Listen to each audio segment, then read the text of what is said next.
জন্য মানে ভাগ কখন বন্ধ করে বলবো আবার ওই যে এলাকার ফতোয়া দিলেন ওই এলাকা সম্পর্কে মুক্তির জ্ঞান থাকতে হবে। বাংলাদেশের আলেম আমাকে একজন আমি তো চাই না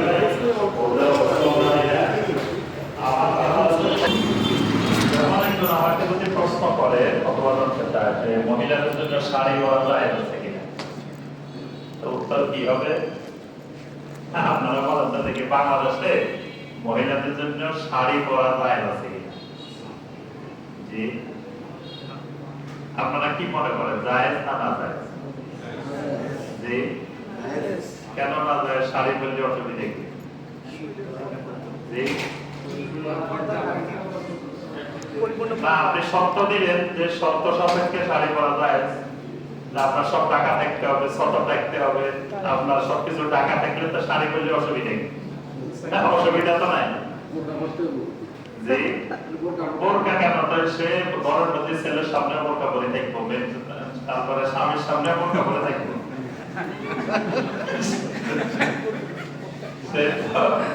যখন গায়ে মাহরামের সামনে যাবে তখন পর্দা করবে, কিন্তু হচ্ছে তো শাড়ি পরতে পারে। তাহলে বাংলাদেশে যদি ওলামায়ে কেরামের কাছে এই শাড়ির ব্যাপারে ফতোয়া জানতে চায়, ওলামায়ে কেরাম বলবে এই শর্তে শাড়ি পরা যায়। কিন্তু ভারতের ইন্ডিয়ার অনেকগুলো প্রদেশ আছে যেখানে ওলামায়ে কেরামের কাছে ফতোয়া জানতে চাইলে যে শাড়ি পরা যায় কিনা, ওলামায়ে কেরাম ফতোয়া দিবেন না যায়। মুসলিম মহিলার জন্য শাড়ি পরা যায়। কারণ কি? কারণ ওই এলাকায় বাইরের রাস্তায় শাড়ি পরা দেখলে মানুষ বুঝে এটা হিন্দু, আর জামা পরা দেখলে মানুষ বুঝে এটা মুসলমান। মানে ওই এলাকায় শাড়ি আর জামা এটা হিন্দু মুসলিম নির্ধারণের ভূমিকা পালন করে। শাড়ি দেখলে এটা হিন্দু মহিলা মনে করে। এখন একজন মুসলিম মহিলা যদি শাড়ি পরে বের হয় রাস্তায়, মানুষ মনে করবে এটা হিন্দু, তাহলে সেখানে কিন্তু এটা বাধা, শাড়ি পরা হারাম, পরা যাবে। তাহলে একই জিনিস এখানে পরা যায়, ওখানে পরা যায়। আর মুফতিকে জানতে হবে আমি কোন এলাকার ফতোয়া দিচ্ছি। মুফতি বাংলাদেশের ফতোয়া ইন্ডিয়া, ইন্ডিয়ার ফতোয়া বাংলাদেশে দিলে কিন্তু আগে আমরা একটা কথা বলতাম শীতকালের ওয়াজ গরমকালে, গরমকালের ওয়াজ শীতকালে করলে হবে না।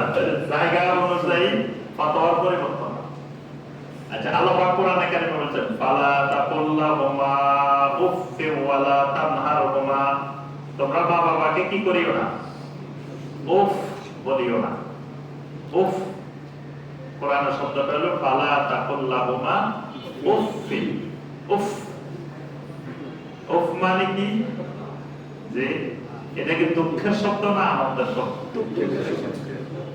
এটা কিন্তু কোন এলাকায় আনন্দের শব্দ, কোন এলাকায় দুঃখের শব্দ। এখন যে এলাকায় এটা দুঃখের শব্দ, এখানে আল্লাহ পাক মূলত বুঝাতে চেয়েছেন মা বাবাকে কষ্ট না দেওয়া, যাতে মা বাবার আচরণে সন্তান বিরক্ত হয়ে যেন না বলে উফ আর পাইলাম না, এরকম বিরক্ত যেন না হয়। বৃদ্ধ হলে দেখবেন কথা বেশি কর, এক কথা বারবার, কারণ তখন কথা বলার সুযোগ পায় না। গীবতের ব্যাপারে এটা আছে, এই ব্যাপারে আমরা সবাই কম বেশি জানি। গীবত কি ভালো জিনিস না খারাপ জিনিস? জি, খারাপ জিনিস, এবং একটা কবিরা গুনাহ। কবিরা গুনাহ কয়টা? জি, আহলুল ইলমদের ঐক্যমতে ৭০টা, আবার এর ব্যতিক্রম আছে, আরো বেশিও আছে, মানে ১১০টাও আছে। তো এই ৭০টা কবিরা গুনার মধ্য থেকে একটা কবিরা গুনাহ হলো আল-গীবা, গীবত করা, গীবত শোনা। গীবত করাও কবিরা গুনাহ, শোনাও কবিরা গুনাহ। মানে করা কবিরা গুনাহ না, শোনাটাও কবিরা গুনাহ। গীবতের মজলিসে বসাও কবিরা গুনাহ। গীবত জবানে না করে ইশারায় দিতেও গীবত হতে পারে, তারপরে চোখের ইশারায় গীবত হতে পারে। তারপরে আপনার লিখনির মাধ্যমে গীবত হতে পারে, তারপরে কোন ধরনের আকার ইঙ্গিতে গীবত হতে পারে। ধরেন একটা লোক আসছে, কথাবার্তা বলতেছেন, বুঝতেছে না জিনিসটা, আমি বললাম যে সরাসরি কইলাম না, সবাই কইলাম এটাও গীবত, হাত দিয়েও গীবত হয়। আমি একটা ইশারা দিলাম, ইশারা কি হয়ে গেল? গীবত। তারপর একজনের ব্যাপারে কথা হইতেছে, আমি কইলাম যে মানে বাড়তি খাটো, এটাও গীবত। এভাবে ইশারা ইঙ্গিতে, তারপর চোখ দিয়ে ইশারা করে দাও যে মানে এই লোকটা ভালো না, বা কোন একটা বিষয় ইশারা ইঙ্গিতে মানুষকে চোখ দিয়ে ইশারা করে, এটাও গীবত। অর্থাৎ গীবত শুধু কথা দিয়ে হয় না, গীবত বিভিন্ন মাধ্যমে গীবত হতে পারে। এই যত রকমের গীবত হোক, গীবত করা, গীবত শোনা, গীবতের মজলিসে বসা, এগুলো সবগুলা হলো কবিরা।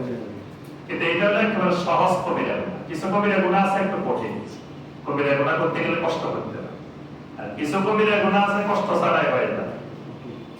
মানে কেউ যদি চায় সহজেই জাহান্নামে যাবে, কষ্ট ছাড়া জাহান্নামে যাবে সহজেই, তাহলে গীবত একটা বড় মাধ্যম, সহজেই জাহান্নামে যাওয়ার মাধ্যম গীবত। আর গীবত করতে যেমন মজা, শুনতে আরো মজা। এবং মানুষ যদি এখান থেকে অনেক দূরেও কোথাও গীবত হয়, কান খাড়া করে রাখে, শুনতে খুব মজা লাগে। আর গীবতের মস্তিষ্ক থেকে উঠতে মন চায়। শয়তান প্রথমে আসে খালি ওই আগুন, মানে শলা দিয়ে আগুনটা জ্বালায়, দিয়ে শয়তান আস্তে করে উঠে যায়, এবার আমার দরকার। এবার হেরা শুরু করলো। এই জন্য চা দোকানে সকালবেলা একজন আসে, খালি প্রথমে শুরু করে, স্টার্ট করে যে অমুকের আজকে এই হয়েছে, অমুকের রাত্রে অমুকের মেয়ের এই হয়েছে, বা অমুকের ছেলের এই হয়েছে, অমুকের এই সমস্যাটা হয়েছে। এই যে একটু খালি তুলছে, এরপরে আবার আলোচনা পর্যালোচনা শুরু হয়ে গেছে। মানে শয়তান সূচনা করে দিয়ে এবার শয়তান করে এখানে চলতে থাকুক, আমি এবার আসি আসি। এবং এই মজলিসে যে বসতে আর উঠবে না, ওই কিংবা চলতে থাকবে, তার যত জরুরি কাজ থাকবে সে কিন্তু উঠবে না, খালি শুনবো আর বলবো। ওই লোকের যা আছে চলতে করছে সব উদ্ধার করবো, একেবারে আগা গোড়া যা আছে। এই জন্য এই কবিরা গুনাহ, অনেকগুলো কবিরা গুনাহ, সব কবিরা গুনাহ থেকে সতর্ক থাকা ফরজ। কিন্তু ধরুন চুরি করা কবিরা গুনাহ, ঘুষ খাওয়া কবিরা গুনাহ, সুদ খাওয়া কবিরা গুনাহ, এই কবিরা গুনাহ কিন্তু কষ্ট আছে, কিন্তু এটার কোনো কষ্ট ছাড়াই সহজেই কবিরা গুনাহটা অর্জন করা যায়। এই জন্য এই গুনাহটার ব্যাপারে বেশি সতর্ক হওয়া জরুরি। এটার ব্যাপারে অধিকাংশ মুসলিম অসতর্ক থাকে। এই জন্য এই ব্যাপারে আল্লাহ রাব্বুল আলামিন কোরআনে কারীমের আয়াত নাযিল করেছেন, নবী সাল্লাল্লাহু আলাইহি ওয়াসাল্লাম অসংখ্য হাদিসে এর অপকারিতা বর্ণনা করেছেন। এর কারণে অনেকগুলো ভয়ঙ্কর ভয়ঙ্কর ক্ষতি হয়। এক নম্বর ক্ষতি, গীবতের কারণে কবিরা গুনাহ হয়। এই কবিরা গুনাহ নিয়ে মারা গেলে তাকে শাস্তি ভোগ করতে হবে, তওবা বিহীন মারা গেলে, তাহলে এটা একটা কবিরা গুনাহ। দুই নম্বর, এটা আরেকজন মুসলিম ভাইয়ের অধিকার নষ্ট হয়। এক মুসলিম আরেক মুসলিমের যে অধিকার, সেই অধিকারের মধ্যে একটা হলো আরেক মুসলিমের মান সম্মান, আরেক মুসলিমের কাছে আমানত। আরেক ভাইয়ের মান সম্মান আমার কাছে আমানত, গীবতের মাধ্যমে ওই ভাইয়ের মান সম্মান নষ্ট করা হয়, এটা আরেকটা অপরাধ। আল্লাহ পাক নিষেধ করেছেন গীবত করার জন্য, আমি করলাম, আল্লাহর নিষেধাজ্ঞা অমান্য করলাম, এটা আরেকটা অপরাধ। এবং গীবতের মাধ্যমে আপনি যখন গীবত করছেন, যার গীবত করছেন সে যদি শুনে, আপনার মাঝে তার মাঝে সম্পর্ক বিনষ্ট হবে। সম্পর্ক নষ্ট হওয়ার, সমাজে অশান্তি সৃষ্টি হওয়ার গীবত একটা মাধ্যম। এরপরে এই গীবতের মাধ্যমে আপনার গোপনীয়তা নষ্ট হয়। অনেক জিনিস আছে মুসলিমের দোষ ত্রুটি গোপন রাখা। নবী সাল্লাল্লাহু আলাইহি ওয়াসাল্লাম বলেছেন, মান সাতারা মুসলিমান সাতারাহুল্লাহু ইয়াওমাল কিয়ামাহ। যে ব্যক্তি কোন মুসলিমের দোষ ত্রুটি গোপন রাখে, আল্লাহ পাক কিয়ামতের ময়দানে তার দোষ ত্রুটি গোপন রাখবেন। সুবহানাল্লাহ। তাহলে যে দোষ ত্রুটিটা গোপন রাখার কথা ছিল, আমি গীবতের মাধ্যমে সেটা গোপন রাখলাম না, প্রকাশ করে দিলাম। তাহলে দেখেন কতগুলো অপরাধ একসাথে গীবতের মধ্যে জড়িত হয়ে গেছে। গীবতটা গায়েব থেকে, গায়েব মানে অনুপস্থিত, এটা উপস্থিতিতে গীবত হয় না। এই গুনাহটার সিস্টেমে হলো অনুপস্থিতির মাধ্যমে হয়, মানে কারো সামনে গীবত হয় না। গীবতটা হয় ওই ব্যক্তিটা এখানে নাই, ওই ব্যক্তির অনুপস্থিতিতে হয়। এই কারণে এটার নাম হলো গীবত। গীবা গায়েব থেকে, মানে এটা অনুপস্থিত, অনুপস্থিতিতে হচ্ছে জিনিসটা। এজন্য এই গুনাহটার নাম গীবা। গীবত কাকে বলে? নবী সাল্লাল্লাহু আলাইহি ওয়াসাল্লাম নিজেই সংজ্ঞা দিয়েছেন গীবতের।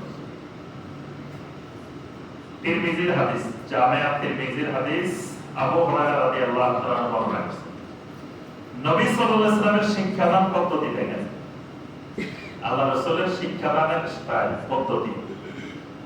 একজন শিক্ষক যদি নবী সাল্লাল্লাহু আলাইহি ওয়াসাল্লামের শিক্ষা পদ্ধতি অনুসরণ করে, তাহলে ছাত্ররা সবচেয়ে বেশি উপকৃত হয়।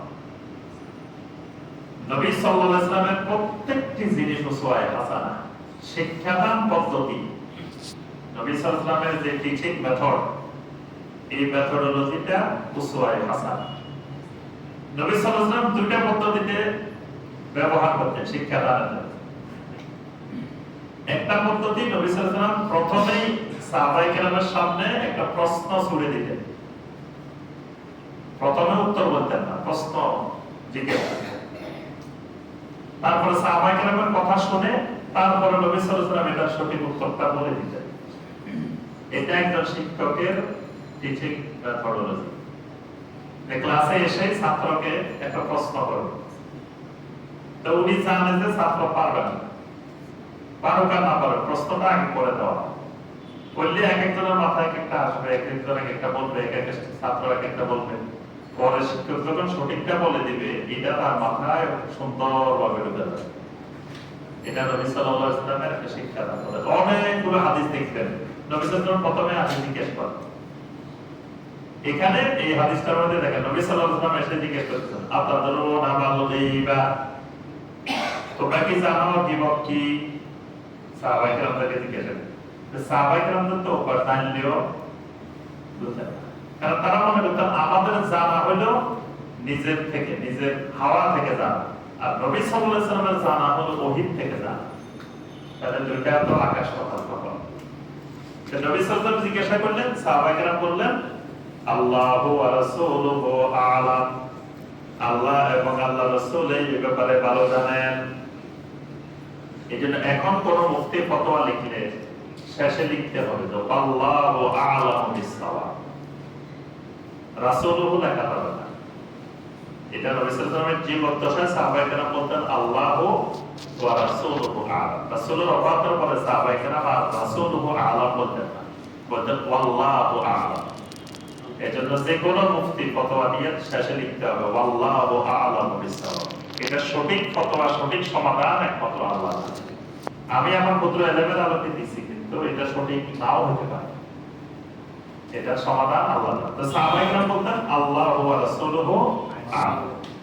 তখন নবী সাল্লাল্লাহু আলাইহি ওয়াসাল্লাম উত্তরে বললেন, যিকরুকা আখাকা বিমা ইয়াকরা, যিকরুকা আখাকা বিমা ইয়াকরা, তুমি তোমার কোন ভাইয়ের ব্যাপারে, বোনের ব্যাপারে এমন বিষয়ে আলোচনা করলে বিমা ইয়াকরা, যে বিষয়টা এখানে আলোচনা করাটা সে অপছন্দ করে।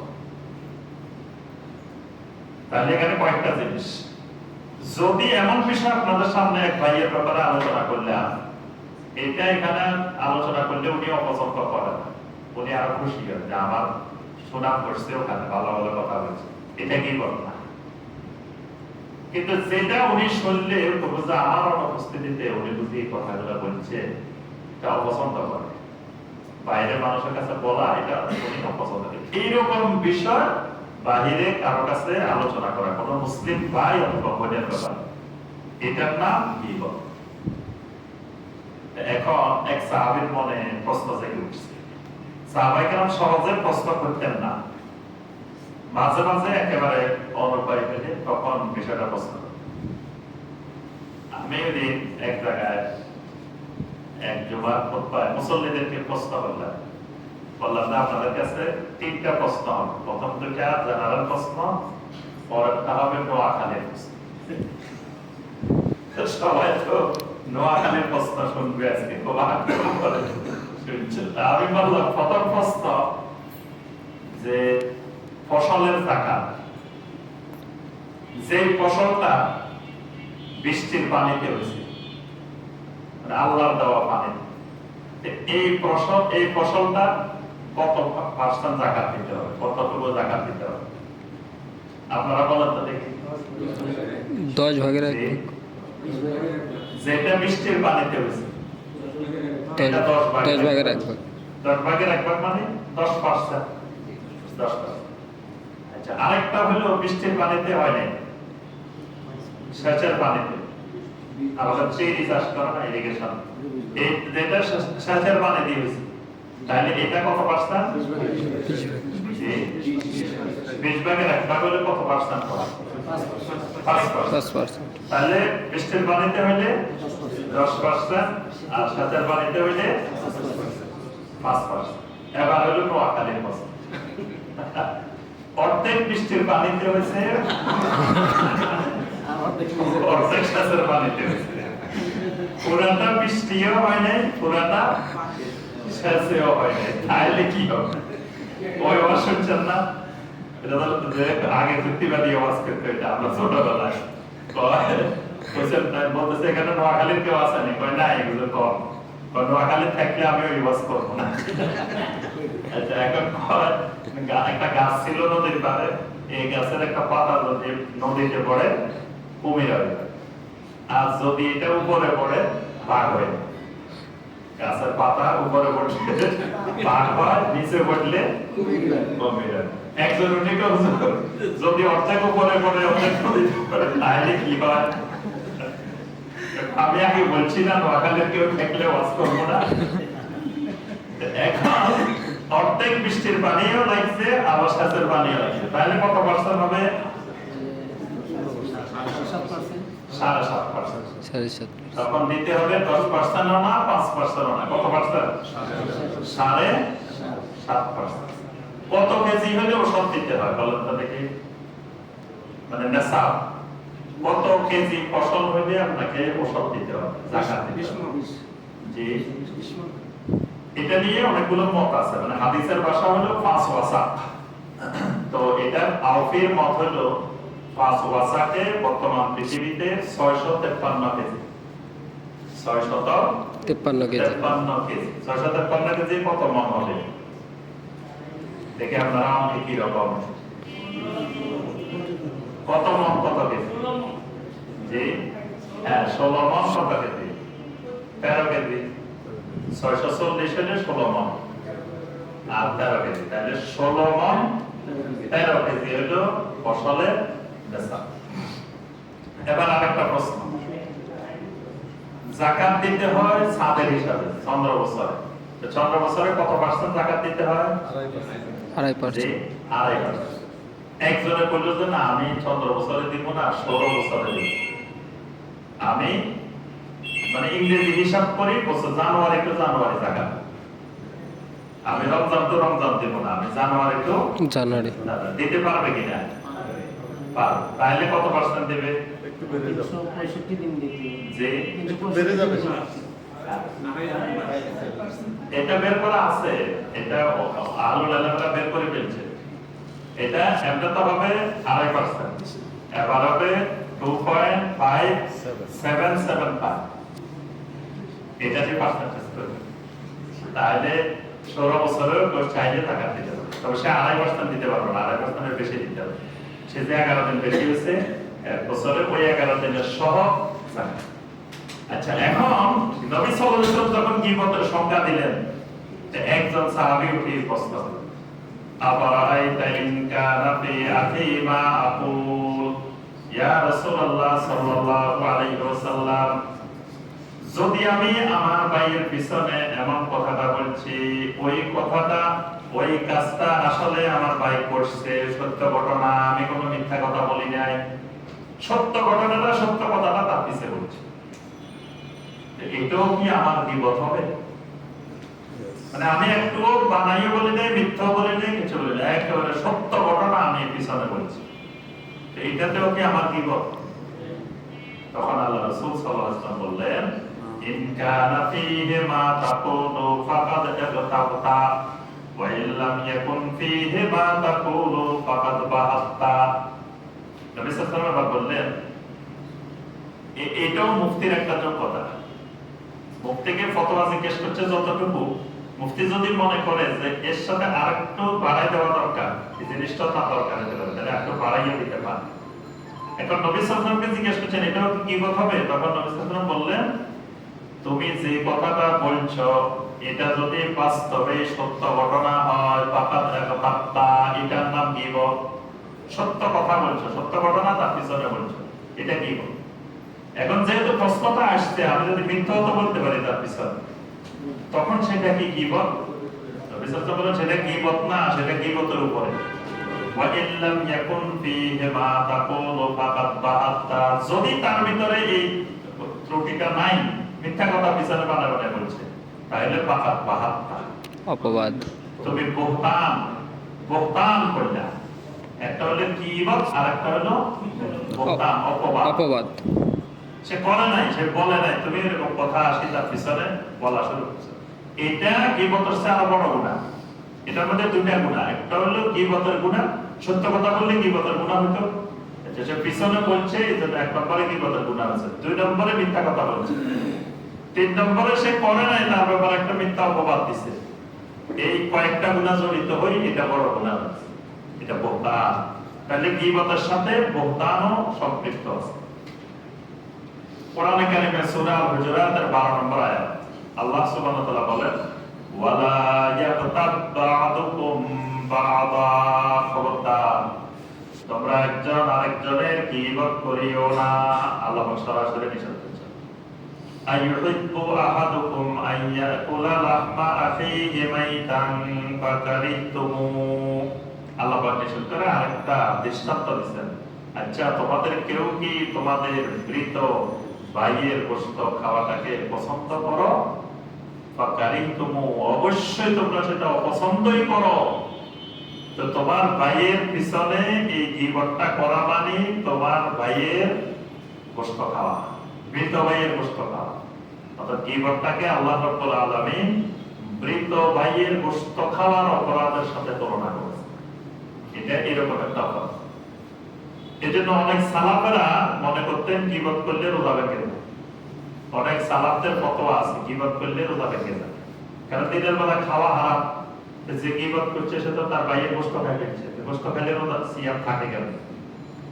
গোশত খাইলে সিয়াম ভাঙে যায় না? সে তো মানুষের গোশত খায় নাই, ভালো সেই গরুর গোশত খায় নাই, সে তো মানুষের গোশত খায়। এই জন্য অনেক সালাফেরা মনে করতেন যে গীবত করলে সিয়ামে ভাঙে যায়, কারণ সে খাই ফেলছে, সে তো আর এই অবস্থায় নাই, মানে না খেয়ে নাই, সে খেয়ে ফেলছে। এখানে আরেকটা ফতোয়া মনে রাখতে হবে, এই গীবত আর বহতান এটা স্বাভাবিকভাবে কোন মুসলিমের করা যেমন জায়েজ নাই, কোন কাফেরের পিছনেও বহতান জায়েজ নাই। মানে মুসলিমের তো হারাম, কোন অমুসলিমের পিছনে মিথ্যা নামে বানিয়ে বানিয়ে বলা এটা হারাম। কিন্তু আমাদের দেশে লক্ষ্য করবেন একটা জিনিস, যে অনেক আলেম, মসজিদের ইমাম সাহেব, খতিব সাহেব, বক্তা আহলে হাদিসদের নামে, সালাফিদের নামে মিথ্যা কথা বলে বেড়ায়, শত শত মিথ্যা, একটা দুটা, এই মিম্বরে দ্বারা দ্বারা মিথ্যা কথা বলে। তারপরে আপনার ওয়াজ মাহফিলে মিথ্যা কথা, দিব্যি আরামে সে মিথ্যা কথা বলে বেড়াইতেছে। এর কাছে মনে হয় যে এদের নামে মনে হয় মিথ্যা বলা যায়, সে মনে করতেছে এদের নামে যত মিথ্যা বলা যায় কোনো গুনাহ না এই সওয়াবের কাজ মনে করতেছে মনে হয়। বাস অবস্থা নাই এরকম। একজন বলতেছে একজন বাংলাদেশে আলেম আছে, আমি নাম বলছি না, তার উপাধি হলো মোনাজিরে জামান, মোনাজিরে আজম। নোয়াখালীর এক মসজিদে আপনার জোহরের সময় এক লোকে পিছন থেকে আমিন বলে উঠছে। কোন নামাজে? জোহরের নামাজে আমিন বলছে পিছনে। কোন জায়গায় বলছে? নোয়াখালী। আচ্ছা, তার মানে ইমাম সাহেব তারা দেখছে যে এই নিয়া তুমি আমিন জোরে বললে কেন? তো আর এটা জোহরের নামাজ। তো মুসল্লি বলতেছে আমি জোহর আসর মাগরিব বুঝি না, আমাকে আলে হাদিসেরা টাকা দেয়, আলে হাদিসেরা